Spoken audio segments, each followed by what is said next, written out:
जो काही एकाच माणसाला वाटायचं का मीच हे सभागृह भरू शकतो, मीच काही करू शकतो, आज एक मोठी धोबी पछाड या ठिकाणी झालेली. जाता जाता मी पंचायत समितीच्या सर्व अधिकाऱ्यांना पण या ठिकाणी इशारा करतो की मोठ्या प्रमाणामध्ये भ्रष्टाचार बोकाळलेला आहे. 4 वर्षापासून प्रशासक राज्य या ठिकाणी आहेत.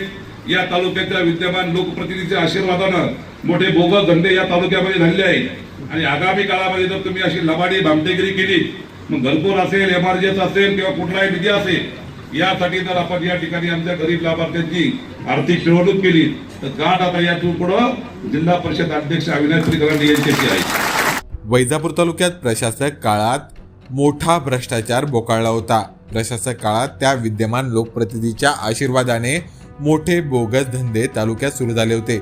मात्र आता पंचायत समितीच्या अधिकाऱ्यांना मी आज इशारा देतोय की यापुढे अशी भामटेगिरी केली तर गाठ जिल्हा परिषद अध्यक्ष अविनाश गलांडेशी आहे.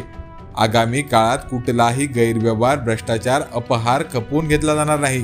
भ्रष्टाचाराच्या बाबी समोर आल्यास तात्काळ निलंबनाची कारवाई करण्यात येईल असा थेट इशारा जिल्हा परिषद अध्यक्ष अविनाश गलांडे यांनी सोमवार रोजी पंचायत समिती कार्यालयात आयोजित सत्कार समारंभ कार्यक्रमादरम्यान दिला. 105 म्हणजे या ठिकाणी जवळजवळ 80% 85% ग्रामपंचायतीच्या निवडणुका या ठिकाणी आता लागणार आहेत. आणि जर आपल्याला आपल्या भागाचा या ठिकाणी सुवर्ण मध्य गाठायचा असेल, आपल्या भागामध्ये जर वेगवेगळ्या हेडचा निधी जर आणायचा असेल, दिल्ली ते गल्ली आपली सत्ता आहे, केंद्र आपलं आहे, राज्य आपलं आहे, जिल्हा परिषद आपली आहे, आदरणीय नगरपालिका आपली आहे, पंचायत समितीची जरी आपल्या विरोधात असेल तर आदरणीय दमदार सदस्य आपले या ठिकाणी बसले आहेत. आणि म्हणून या ठिकाणी ग्रामपंचायत लेवलला आपलं काम करण्यासाठी बहुतांशी ग्रामपंचायती या भारतीय जनता पार्टी आणि राष्ट्रवादी काँग्रेस पक्षाच्या युतीत आपल्याला या ठिकाणी ताब्यात आणल्या पाहिजे. निधी देण्यासाठी आम्ही बसलेलो आहेत, परंतु तुम्ही तंगडे घालून आपले लोक पाडायचे नाही. लक्षात ठेवा, माझं बोलणं थोडं कडू आहे, बहुतं बोलणं थोडं गोड आहे, मंदोळ आहे, परंतु गोड आणि तिखटची जोडी आपल्याला या ठिकाणी आता गोळाबेरीज करावं लागणार आहे. आणि म्हणून आता काय झालं, एकमेव मी जिल्हा परिषद सदस्य या ठिकाणी निवडून आलो. फक्त 2च पंचायत समिती सदस्य आपले, बाकी आपले सदस्य अखिल भाईच्या नेतृत्वाखाली राष्ट्रवादी काँग्रेसचे असल्यामुळे अडचण नाही. परंतु आपण जर या ठिकाणी आपल्याला चांगला विकास करायचा असेल, चांगले लोकप्रतिनिधी ग्रामीण भागातून निर्माण करायचे असेल तर या ठिकाणी ग्रामपंचायत हा विकासाचा पाया आहे, मजबूत पाया आहे. आणि 105 ग्रामपंचायत थोड्या ग्रामपंचायत नाही, या 105 ग्रामपंचायत आगामी मार्केट कमिटी असतील, आगामी लोकसभा असेल, आगामी विधानसभेच्या निवडणूक असेल, या आपल्याला या ठिकाणी टार्गेट करायचे आहे. आणि म्हणून माझी नम्रपणे ग्रामीण भागाच्या सर्व पदाधिकारी कार्यकर्त्यांना विनंती राहणार आहे तर त्या पद्धतीने आपण अत्यंत मायक्रो प्लॅनिंग करायचं. मला वाटतं सरपंच पदाचं आरक्षण पण आता संपूर्ण राज्यात आणि या तालुक्यात जाहीर झालेले आहेत आणि त्या दृष्टीने आपण चांगला प्री प्लॅनिंग करा, चांगले होतकरू कार्यकर्त्याला पुढे करा.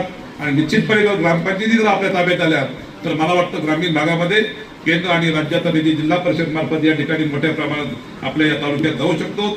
आणि म्हणून या ठिकाणी एक अत्यंत चांगली ऊर्जा प्रेरणा आम्हाला मिळाली आहे.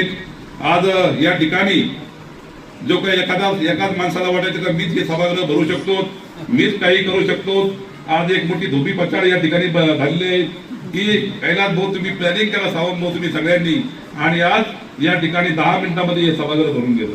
हे कशाचं होतं काय, तर हे विकासाचं होतं काय.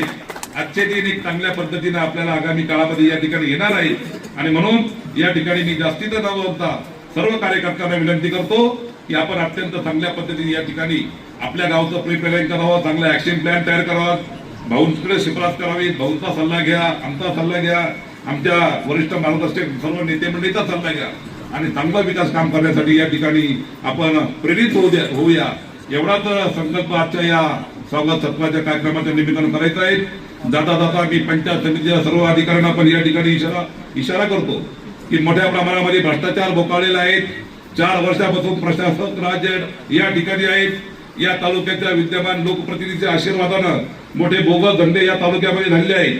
आणि आगामी काळामध्ये जर तुम्ही अशी लबाडी भामटेगिरी केली, मग घरकुल असेल, एमआरजीएस असेल किंवा कुठलाही निधी असेल, यासाठी जर आपण या ठिकाणी आमच्या गरीब लाभार्थ्यांची आर्थिक पिळवणूक केली, आमच्या सरपंचाची, आमच्या ग्रामपंचायत सदस्याची, आमच्या पदाधिकारी जर पिळवणूक केली तर गाठ आता या पुढं जिल्हा परिषद अध्यक्ष अविनाश गलांडे यांच्याशी आहे.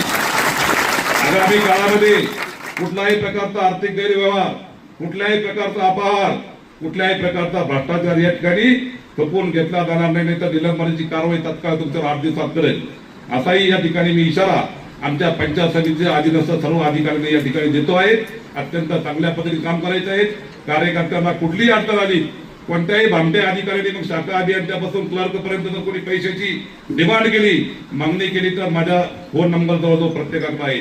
आदरणीय दिनेश बोगडा तक्रार करा, माझ्याकडे तक्रार करा, आदरणीय राष्ट्रवादी काँग्रेस आणि भारतीय जनता पार्टीच्या पदाधिकारी तक्रार करा. इथून पुढच्या काळामध्ये कुठल्याही प्रकारचा अपहार या ठिकाणी होणार नाही. यासाठी तुम्ही आम्ही खेळीमेळी या उक्तीप्रमाणे हातात हात घालून या तालुक्याच्या विकासासाठी सज्ज होऊया, एवढाच संकल्प आजच्या या सत्कार समारंभाच्या कार्यक्रमाच्या निमित्ताने या ठिकाणी करूया. एवढीच भावना या निमित्ताने व्यक्त करतो. आपल्या सगळ्यांना मनपूर्वक स्वागत या ठिकाणी शुभेच्छा देतो आणि माझं मनोगत या ठिकाणी पूर्ण करतो. जय हिंद, जय महाराष्ट्र, जय